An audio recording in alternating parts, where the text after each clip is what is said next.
मुझे अपना माननीय सदस्य श्री आगा रोहला मेहंदी जी।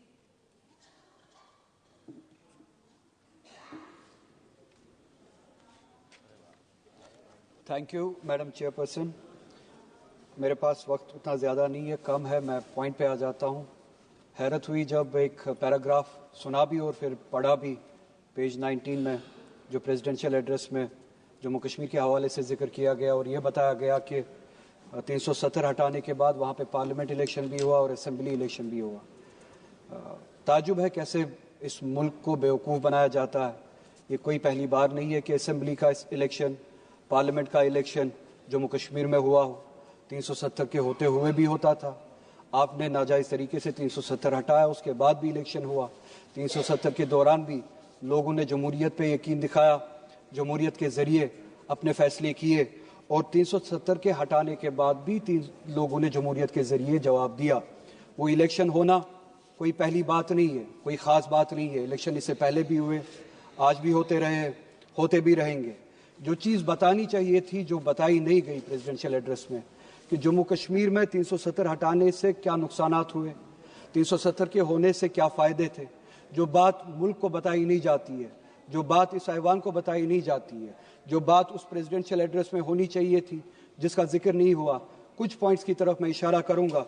जो बात होनी चाहिए थी, हकीकत ये थी कि ह्यूमन डेवलपमेंट इंडेक्स अगर आप उठा के देखें 370 के होते हुए और 370 के बाद, 370 के होते हुए जम्मू कश्मीर कोई पिछड़ा राष्ट्र, पिछड़ा हुआ राज्य नहीं था, पसमानदा रियासत नहीं थी।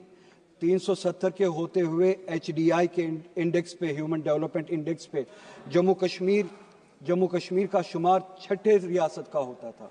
अगर आप कंपेयर करें उन रियासतों से जहाँ पे बीजेपी गवर्न करती है, बिलखुसूस आपकी मखसूस और ख़ास रियासत गुजरात, जहाँ पे जम्मू कश्मीर का ह्यूमन डेवलपमेंट इंडेक्स 370 के होते हुए जम्मू कश्मीर का 0.712 था, वहीं पे गुजरात का वहाँ से ज़्यादा कम था, जो कि 0.677 में था। हरियाणा का जम्मू कश्मीर से कम था, 0.702 पे। उत्तर प्रदेश का उससे भी कम था, 0.596 पे। मध्य प्रदेश का जम्मू कश्मीर से बहुत ज़्यादा कम था, 0.606 पे। बिहार का 0.76 पे। काश उस तरफ तवज्जो दी होती। जम्मू कश्मीर पे जो तोहमतें लगाते हो, जो जबकि हकीकत कुछ और है। 370 के होते हुए जम्मू कश्मीर इन सब रियासतों से, जिसमें आपकी गुजरात भी शामिल है, बहुत ज़्यादा बेहतर थी। पॉवर्टी राइट 370 के होते हुए, जिसका जिक्र यहाँ पे नहीं हुआ, जो बताया जाना चाहिए था।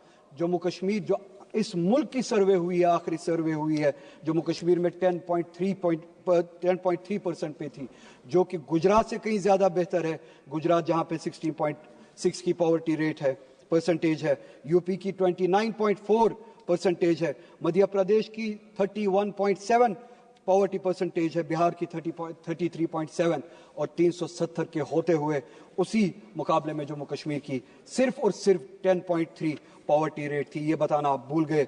इस मुल्क को आप बेवकूफ़ बनाते हैं, इस मुल्क को आप मिसलीड करते हैं। लाइफ एक्सपेक्टेंसी पे बात करें, 370 के होते हुए आपकी जो सर्वे हुई है इस मुल्क में 2009 से लेकर 2016 तक, अगर आप कंपैरिजन करें, जम्मू कश्मीर में लाइफ एक्सपेक्टेंसी की जो रेट थी वो उम्र बन चुकी थी 73.5, गुजरात की उससे कम थी 68.7, यानी जम्मू कश्मीर में लाइफ एक्सपेक्टेंसी ज़्यादा थी गुजरात से। हरियाणा में 69.4, यूपी में 60.3, मध्य प्रदेश में 60.2, बिहार में 68 और इस सब के मुकाबले में इन सबसे ज़्यादा कश्मीर में थी 73.5। एजुकेशन के हवाले से आप बात करें, एक ही इंडिकेटर की मैं बात करता हूं, gross enrolment ratio for higher education. जो हायर एजुकेशन में लोग दाखिला लेते थे, एनरोल करते थे, जम्मू कश्मीर में इन सब रियासतों से ज्यादा थी 370 के होते हुए। 370 के होते हुए 30.9% थी जम्मू कश्मीर में, और गुजरात की उसी मुकाबले में बहुत ज्यादा कम थी 20.4। यानी कि जम्मू कश्मीर में 370 के होते हुए हायर एजुकेशन में 31% परसेंटेज जो है आबादी की जाती थी, और गुजरात में उससे बहुत ज़्यादा कम 20% जाती थी। हरियाणा में 29.4%, यूपी में 25.8%, मध्य प्रदेश में 22.6%, बिहार में सिर्फ और सिर्फ 14%। ये है हालत जो कश्मीर की थी, जिस राह पे ये कश्मीर था।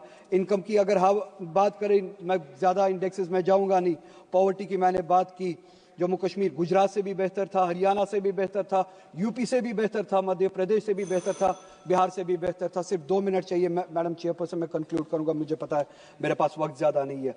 पोस्ट एब्रोगेशन का डाटा एक ही इंडिकेटर उठाते, ये सारे इंडिकेटर्स 370 के होते हुए जो यहाँ पे बताया नहीं गया, पोस्ट एब्रोगेशन का इंडिकेटर एक ही अगर उठाए, एम्प्लॉयमेंट का, चूंकि मेरे पास वक्त नहीं है, उसी रियासत में जहां पे ये इंडिकेटर्स थे, आज एम्प्लॉयमेंट जो रेट है वो 32% पे पहुंची है। पहली बार हमने देखा है। यह 370 हटाने का नतीजा।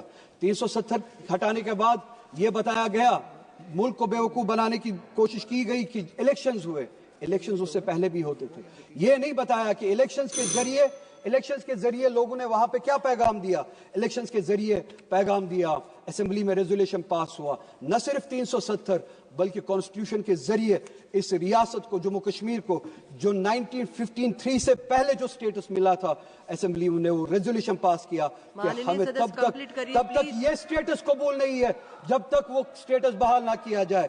असेंबली के जरिए हालांकि मेरी वो ख्वाहिश नहीं है सिर्फ स्टेटहुड बहाल किया जाए यहाँ पे, मगर असेंबली के जरिए, और बहुत सारे लोग, सिर्फ 1 मिनट मैडम, सिर्फ 1 मिनट, बहुत सारे लोग आपके उन वादों पे उम्मीद लगाए हैं कि आपने यहाँ पे चलिए स्टेटहुड की बहाली के हवाले से वादे किए हैं, सुप्रीम कोर्ट में वादे किए हैं, वो वादे आप कब पूरा करेंगे और रेजोल्यूशन पे अमल कब करेंगे। जो स्टेटस था जम्मू कश्मीर का 1953 से पहले, वो एक दिन इस मुल्क को वापस करना पड़ेगा। और आखिर में मैडम, पूरे मुल्क में जो मुसलमानों की हालत है, मैडम कंप्लीट करिए प्लीज। सिर्फ 1 मिनट कंक्लूड करूंगा।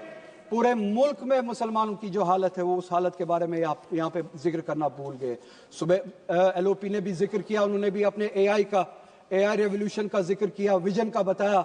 उस विजन के साथ ओबीसीज को जोड़ना भी चाहिए, पिछड़े हुओं को जोड़ना भी चाहिए, मुसलमानों को जोड़ना भूल गए। क्या सिर्फ मुसलमान सिर्फ इसलिए है, क्या मुसलमान सिर्फ इसलिए, 30 सेकेंड्स आप गिनिए, क्या मुसलमान सिर्फ इसलिए है कि उनको बीजेपी से डरा के इलेक्शंस में वोट हासिल किए जाए? मैं ये बताना चाहूंगा कि ये गलतफहमी पालना बंद कर दीजिए। मुसलमान किसी से डरने वाले हैं नहीं, न वो बीजेपी से डरते हैं न किसी से डरते हैं। वो अगर डरते हैं तो सिर्फ और सिर्फ इसी बात से डरते हैं कि जिस तरह का रवैया आरएसएस और बीजेपी। मैं आपका आभार व्यक्त करता हूं कि आपने मुझे महामहिम राष्ट्रपति जी के अभिभाषण के